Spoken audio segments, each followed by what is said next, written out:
والصلاة على نبيه وعلى آله وصحبه أجمعين أما بعد فأعوذ بالله من الشيطان الرجيم بسم الله الرحمن الرحيم قال الله تبارك وتعالى في القرآن المجيد والفرقان الحميد وجاهدوا في سبيل الله صدق الله العظيم وصدق رسوله النبي الكريم الرؤوف الرحيم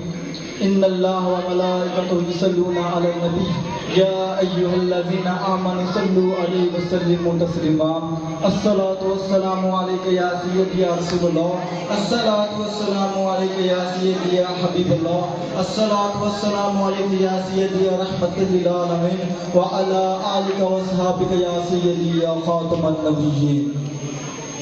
جاگ اٹھے ہیں اہل سنت گونج اٹھا یہ نعرہ ہے جاگ اٹھے ہیں اہل سنت گونج اٹھا یہ نعرہ ہے دور ہٹو یہ دشمن ملت پاکستان ہمارا ہے پاکستان صرف پاکستان نہیں ہے یہ ایک اسلامی جمہوریہ پاکستان ہے یہ اللہ تعالیٰ کے رازوں میں سے ایک راز ہے اگر پاکستان کا آسان ترجمہ کیا جائے تو یہ رسول اللہ کا پاکستان ہے جب بھی ہم پاکستان کے وجود کی بات کرتے ہیں تو اس عظیم قربانی کو یاد کرنی چاہیے جو علماء اہل سنت نے اس ملک کی قیام کے لیے دی تھی علماء اہل سنت کے دل میں حب الوطنی کی ایسی آگ جل رہی تھی جن کے آگے ہر مشکل کام بھی آسان دکھائی دیتا تھا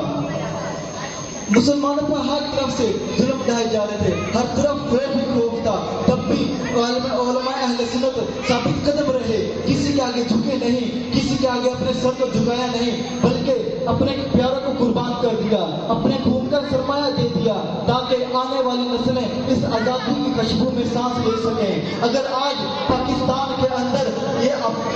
یہ مدارس آباد ہیں اگر آج پاکستان کے اندر مسجدوں کے اندر اذان کی آواز گونج رہی ہے اگر آج پاکستان کے اندر کھلے عام قرآن پاک کی تلاوت کی جا رہی ہے تو اللہ تعالیٰ کے فضل کے بعد علماء اہل سنت کے ان قربانی کا نتیجہ ہے کہ بر صغیر کے مسلمانوں کو ایک الگ وطن کا خواب دکھایا اور انہیں بیدار کیا یہ ایک نظریہ تھا یہ ایک عقیدہ تھا یہ ایک ایمان کا مطالبہ تھا یاد رکھو یہ صرف اہل سنت ہی تھے جنہوں نے قائد اعظم کے ساتھ شانہ بشانہ کھڑے رہے تحریک پاکستان میں سب سے زیادہ کردار جنہوں نے ادا کیا ہے وہ اہل سنت کی جماعت ہے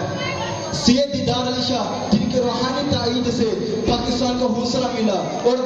سید جماعت علی شاہ جنہوں نے اپنے خطبے کے اندر فرمایا تھا کہ جو شخص تحریک انصاف کو ووٹ نہیں دے گا وہ میرا مرید نہیں ہے اسی طرح 1946 کے اندر جہاں پہ آج مینار پاکستان موجود ہے وہاں پہ بنارس کے نام سے ایک کانگریس رکھی گئی جس کے اندر 500 سے مشائخ اور 700 سے علماء موجود تھے انہوں نے کہا اب اگر قائد اعظم اپنی بات سے پیچھے ہٹنا چاہتے تو ہٹ سکتے ہیں لیکن علماء اہل سنت اپنا سر تو کٹا سکتے ہیں لیکن اپنی بات سے پیچھے نہیں ہٹ سکتے اب پاکستان لے کر ہی مارد وجود میں آئے گا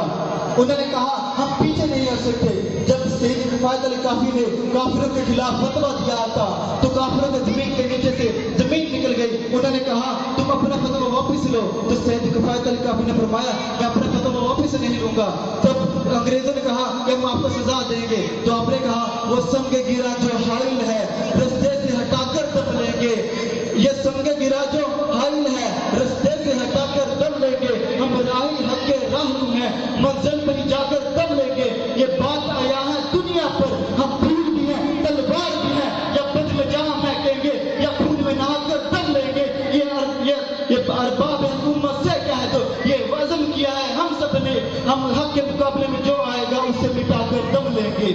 سید کفایت علی کافی نے فرمایا میں اپنا سر دم سے جدا کر سکتا ہوں لیکن اپنا فتویٰ جو کافروں کے خلاف دیا ہے اس کو نہیں اپنے واپس لے سکتا آج جو کچھ کہتے ہیں کہ علماء نے پاکستان کے لیے کیا کیا ہے میں ان سے کہنا چاہتا ہوں اگر مولوی پاکستان میں نہ ہوتے اگر مولوی قائد اعظم کے ساتھ شانہ بشانہ کھڑے نہ ہوتے تو آج پاکستان یہ دنیا کے نقشے میں نہ آتا آج پاکستان معرض وجود میں نہ آتا میں ان سے پوچھنا چاہتا ہوں کہ یہ دو قومی نظریہ کس نے پیش کیا یہ دو قومی نظریہ ہمارے امام احمد رضا خان بریلوی نے پیش کیا